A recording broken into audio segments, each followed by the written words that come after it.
Hi guys, today we're going to make menu screen, and this is our fifth lesson today. And after this, you have a sprite that you can backpack or export and insert it into your projects, like that. Like for example, the shooter game we made, 4 lessons before, like 3 lessons before, yeah. So what this will provide is there will be a controls button which will tell you what the controls are. What the controls are like. But when you're shooting in there, you on the controls menu you should add what key is for what key is for what. For example, the up arrow me. If you press the up arrow, the player is gonna go up. So up arrow, play up arrow, the player will move up. Up So up arrow, down. If the player wants to go down, press the down arrow. Like those, like in a set of instructions. A set of instructions to which key the player needs to press for certain actions in the game. Then there's this back button which we hit. It will send us back to the main menu screen. And if we press this play button, well, for now I just said this to say hello. But in your game, you should set this to when the to the main enemy, to the enemy cloning scripts for inside the enemy, and the clothes where the green flag hits in the player sprite. As you can see, I've already made all the clones, so you can copy them, but I don't. As I said before, when I make these, you probably won't understand what all this code says, especially this long piece of code. You probably won't understand that. So, uh, before you copy, I advise you to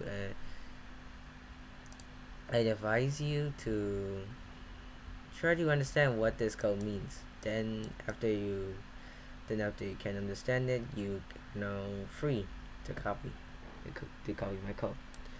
So when in this green flag click block here, this is the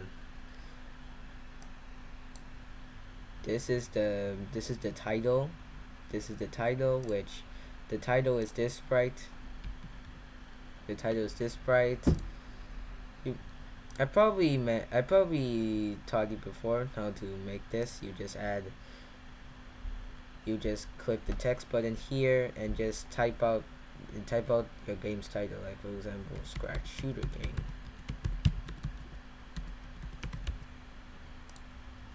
And it will show up on the stage.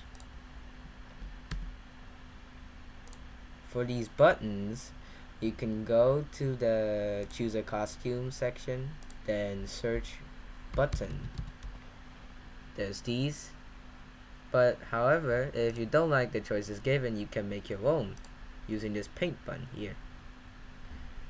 Select a rectangle, and there's your button. You can also change the color of your button too, using this color slider button.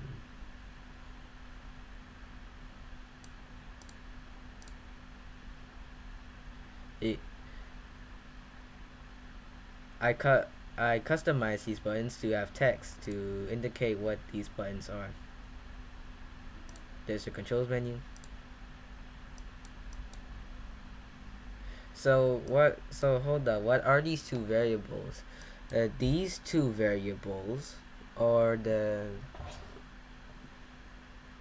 variables that, well, this button type variable. This show they're now my thought here was that this main is going to make 4 clones, and those 4 clones need to be different and don't want to be the same costume. For example, there could be 2 clones, but we want the second clone to be this costume and the first clone to be this costume. and when we want two clones to have different costumes, we need a variable to check the the the ID of the clones. Or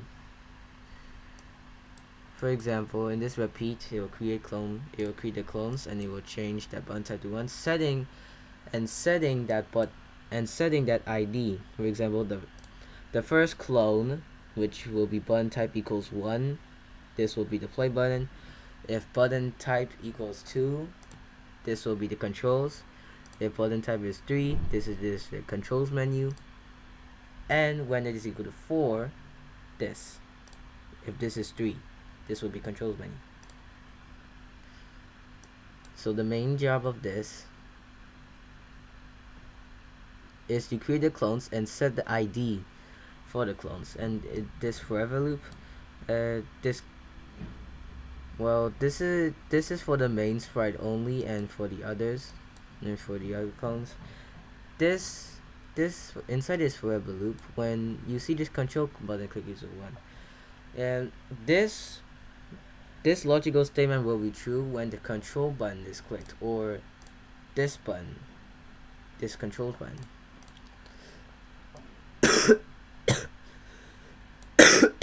So when it is true, and that we have clicked on the controls button, it will hide the main title, and it will hide the main title. Otherwise, if it is not true, it will show.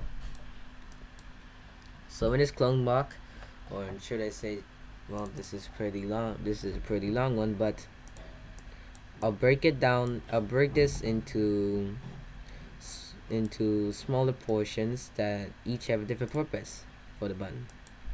I'm going to duplicate this block to explain, and I'm going to cut this into sections. Just wait for a moment.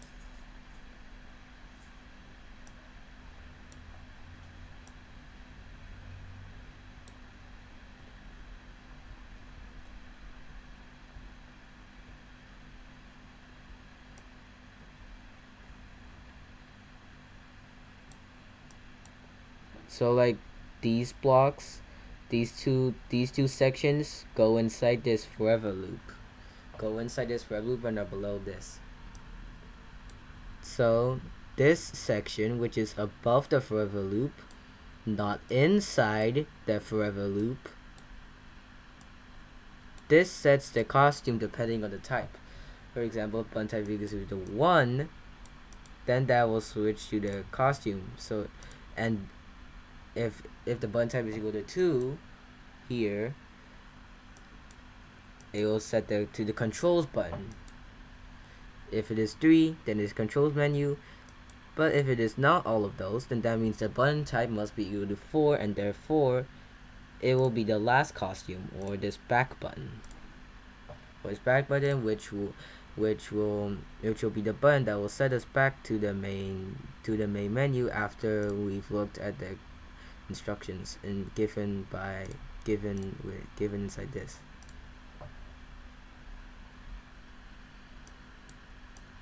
Let's set the forever loop back. So in this forever loop, well, this part basically sets the positions for each. Button. The play button is going to be at a different position than the second button, which is the controls, which will be different than the controls menu, which it will be different than the back button. So this basically sets the X and Y positions of the clones. Now how about this section of this inside this forever loop? This will go inside the forever loop, I'm telling you, not outside. Plus you can't really join inside the join here because there's no connector. Can you see that? It can only be placed inside. Well, the order of how you put the sections doesn't really matter. You can put this here and then put this here, for example. Oops, sorry, my bad. Sorry, no. You don't want to put them in sections, easy sections. Yeah, the order of this doesn't matter. The order of this doesn't matter, but I'm just going to leave it the original way I intended. First goes the expositions. First goes the section where the clone's x and y positions are set. Then in this section, is basically the collision scripts for when the for when the mouse button is touching the buttons. These three buttons. These three buttons, not the controls menu nor the main title, which is the costume for the main sprite that has generated these four clones. Well, this controls menu will not be a button, so it will only check for these three buttons.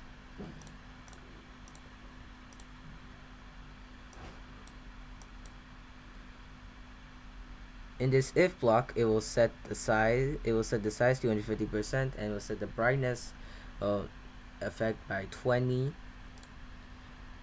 Well, since this if condition checks for if the ID is equal to 1, 2, or 4, or the play button, the controls button, or the back button, it's going to check for those three buttons only, not for this one.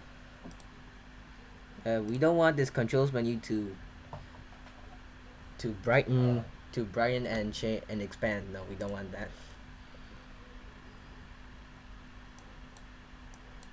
But what if it is not touching the play? It's not touching the mouse pointer. Otherwise, we're just gonna set the size to normal 100%, and we'll set the brightness effect to 0. Well, you may think, if I set this brightness effect to 0, then it's going to turn dim or completely black. But no, that doesn't happen. Only when we set it to negative 100, it turns black. See? It turned black. If we set it to 0, then that's the default. Okay, so what happens if the mouse clicks on it? We'll put it back here. Yes, I've made the if condition. There's a for when the mouse is clicking on one of these buttons. There's an if condition mouse down which checks for those. It all since these are different buttons, they're going to do different things. For example, the play button will start the game, and the controls button will show the controls menu, which is hidden along with the back button, which is also hidden along with the controls menu. So in order for each button to do a different thing, we need to check its ID. If it's equal to 1, then we're going to wait until the mouse is not until we are not clicking the mouse cursor. Then it will trigger the code that is below it. Well, I just took a say hello button, say hello code in here, because I didn't really code the game. I only coded the main the menu title. But if you want to implement this to your own games, then you replace this say hello block with the broadcast block that will start the game.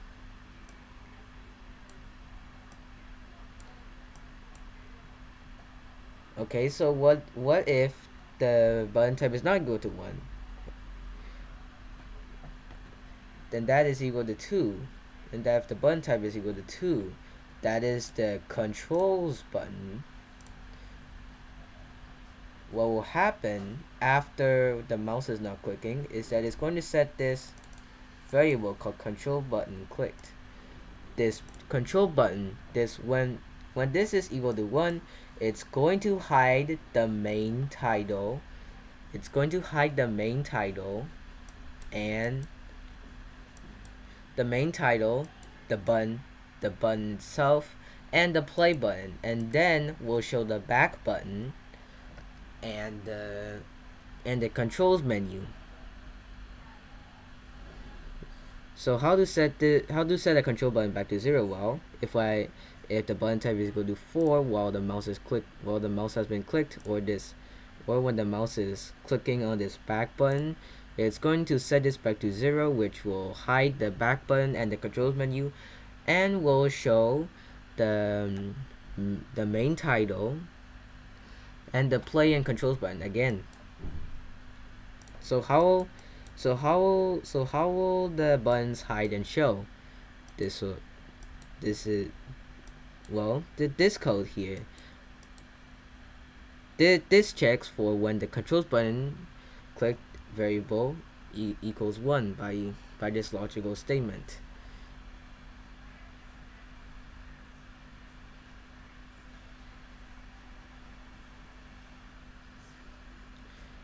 This button checks if the button type is equal to 3, or this button type is equal to 4. This or here will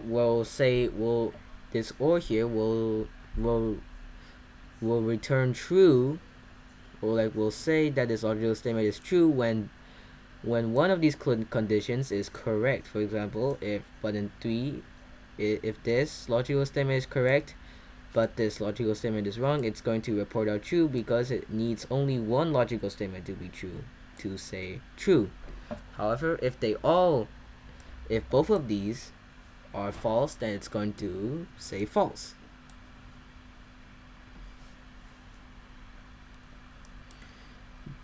This logical statement will check if the ID is 3 or 4, or this, or D, or the controls menu and the back button. Then it will show both of those, and if it is not equal to 1, it is 0, it will hide. But what if this logical statement was not true, and that the button types was either equal to the play button or the back button? Then we'll do the reverse. If it is equal, if the control button is clicked, then it will hide. Then the sprites will hide. But if it is equal to 0, then that means the controls button is not clicked by the mouse button. Then it will show. And that's the main job of that. I've broken this long code down into sections that you could understand. But of course, after I explained, you probably want to copy, and I've said that before. Well, if you want to copy this long code though, I'll break it down to sections for you. Just wait a little bit.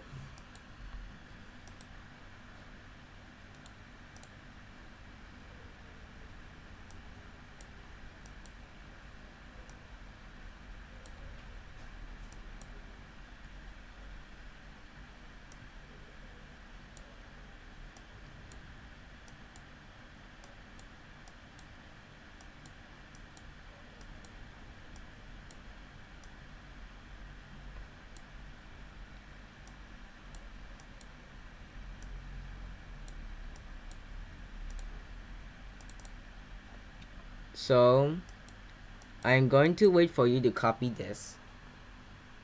You can pause the video. You can pause the video if you like, to give you some time. Oh yeah, I forgot to mention, you need to set these to, you need to set the button type variable to this sprite only, and then but for these, not the my variable block, we're going to delete that isn't necessary. But for this control button click box, it needs to be for all sprites. I've said this before, and you probably know. I probably said before on the first tutorial that how you can distinguish the variable for this sprite only and the variable for all sprites. If you don't know, then you should probably check the first tutorial for that.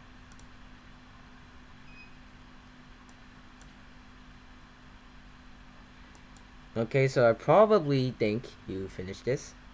Now let's go on to the long bit. First, I'm gonna let you copy this when I start this clone block first. Well, since this code is kind of long,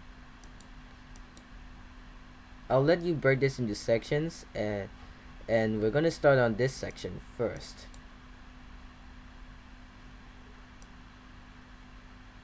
You probably might have finished copying this while pausing the video, so we'll start on the second section.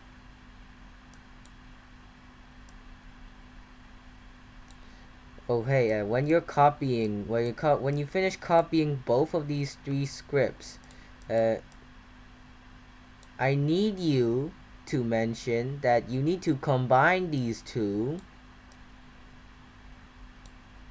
and then put it inside the forever loop. Do you want this to check both of you want the forever loop to check for these for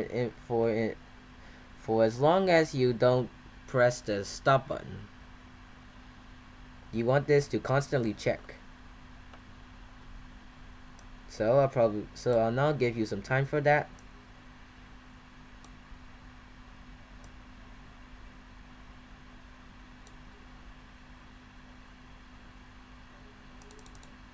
I'll zoom in on each section for you. You can pause the video.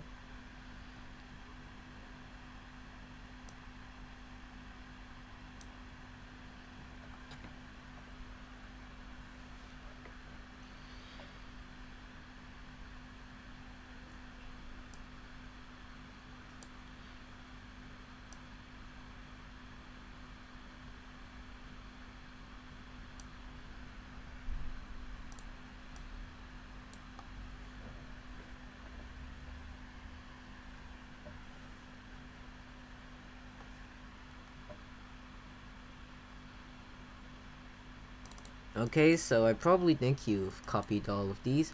I'm going to delete these. And your results should turn out like this. See, the controls and play button are changing in size due to this block. When I press the play button, it says hello. There's hello here. And when I press the controls, yep, oh, looks good. The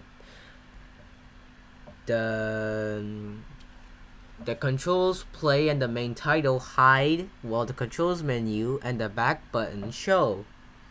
Due to this block here, due to this section here. What happens if we press this back button? I probably told you before. It's going to send us back to the main title.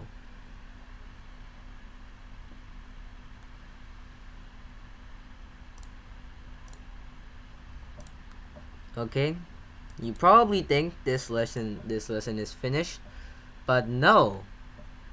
You probably now want to add this sprite to your game, but how do you add it? That's the question. So you probably don't know, right? So I will tell you how. First, you want to save this, or you want to backpack this into your files, or click to, and how to do that, you want to click this export button to save your sprite. I have a clone, but I'm just gonna replace that. But you probably this is a new one, so you don't have to do what I'm gonna do. And then once I have that saved, I can go to this file button, and click load from my computer. This will be the project. Don't mind the others. You probably have your project named Scratch Shooter Game. I just named mine as project. Yeah. I'm kind of lazy to do to rename it. Let's open. Except this warning label. Click the OK button. You have saved your sprite. And there we go. Now to add that sprite, you want to click this upload sprite button. Then the downloads folder, menu button, this menu button, click to the downloads button, and the menu button, this sprite, it will say sprite 3. Then we'll import. Yep, this will be an example of how you can import this sprite to your games.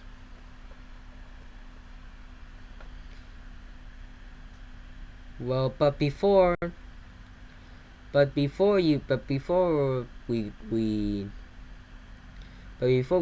fully implement this, I want to address some bugs. The bugs that I fixed in the game. So yeah, you need to go into the enemies, and then you need to change the collision scripts where if the enemies touch the player, not the player's bullet, we're gonna change lives by 1, but if lives is equal to 0, then we're gonna set the game over to true, the broadcast player game over, which will send a broadcast to the player 1 variable.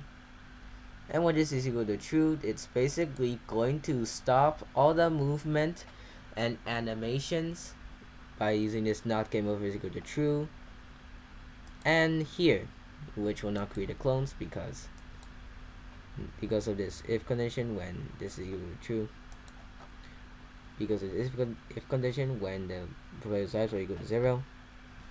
Yeah, you need to update those. I'm gonna give you some time. Just pause the video to add this,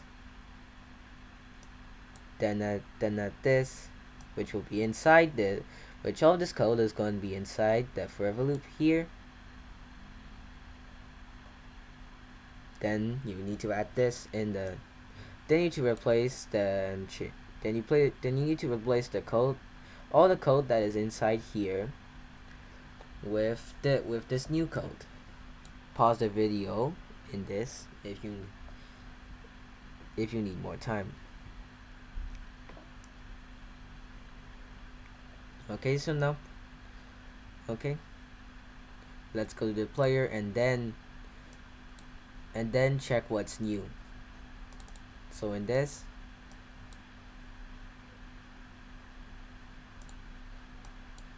one, you need to show the variable lives and score, because I found out that when you reopen the project, it like doesn't show the lives and score variable. So I press it. So I set these two variables here. You can do that by using this show variable block.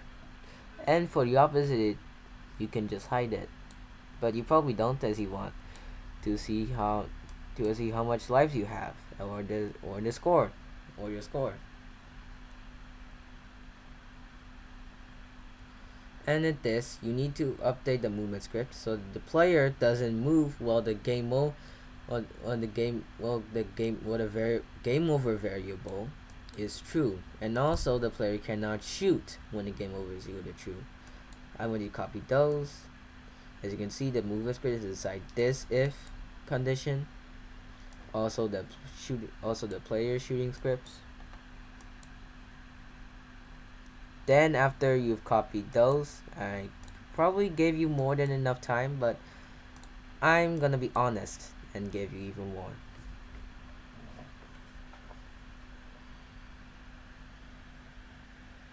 Then for the final change, this game over, this receive block is controlled on here, player game over.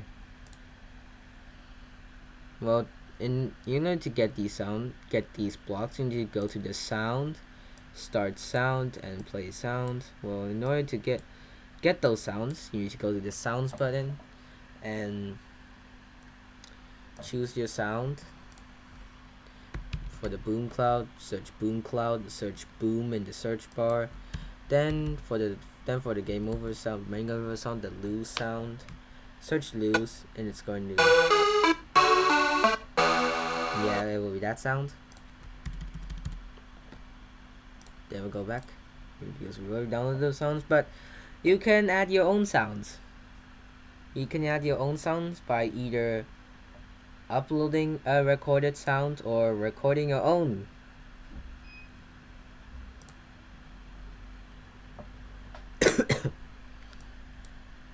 So yeah, that's all that needs to be changed. So now we're finally going to add, going to click, going to implement this, fully implement this. So in the play button, we're going to broadcast,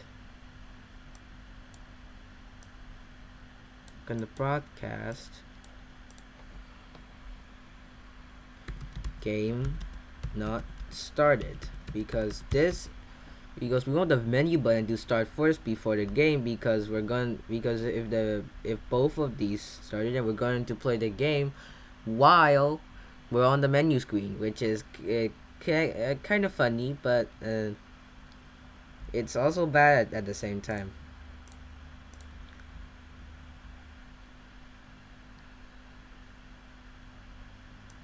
Okay, but maybe screw that.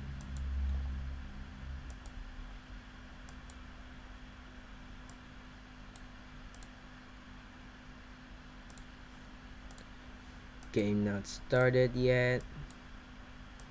Well, in this one, when I receive game not started, we're just going to hide the player.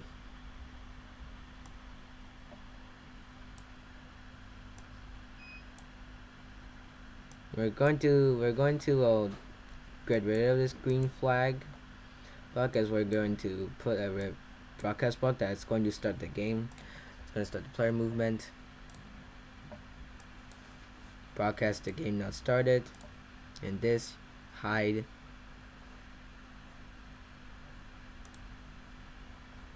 Then in the play block, instead of saying hello, we're going to broadcast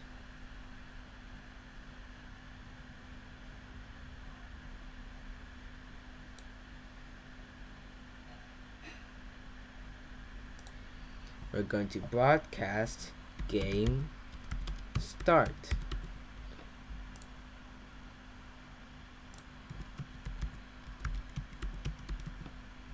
You can probably guess where this is going to go.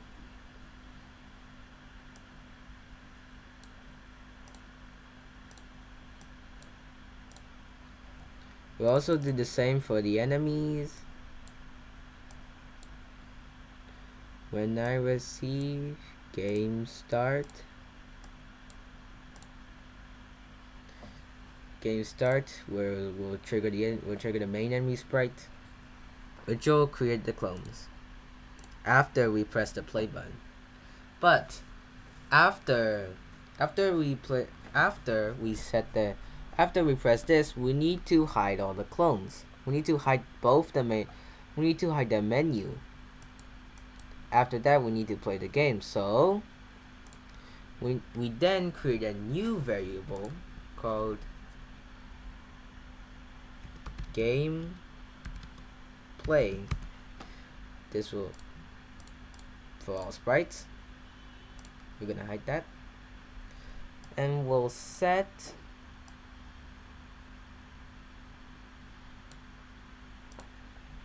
game play to true before this broadcast block, as we want the menu screens to hide first.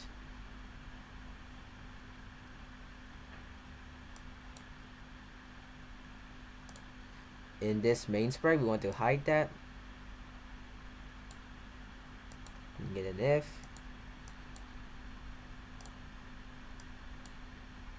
game play,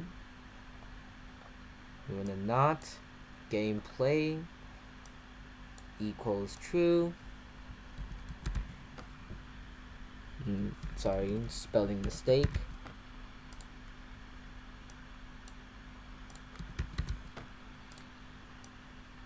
Then that means the gameplay is any other. Oh, right before, we need to set that here to false.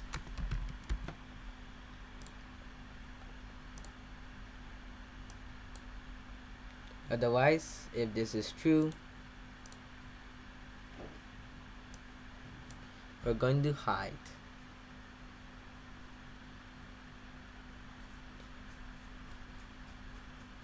We're going to hide, and we want to do this for the clones. And then we will stop the script. Not stop all, this script. Then in this clone block, in this if button type is equal to 3, we will check the same way. If not, gameplay is equal to true, the variable gameplay, then we'll do this. We'll put this inside the if. That means that we're not pressing the play button and we're still in the menu. Then it can trigger this.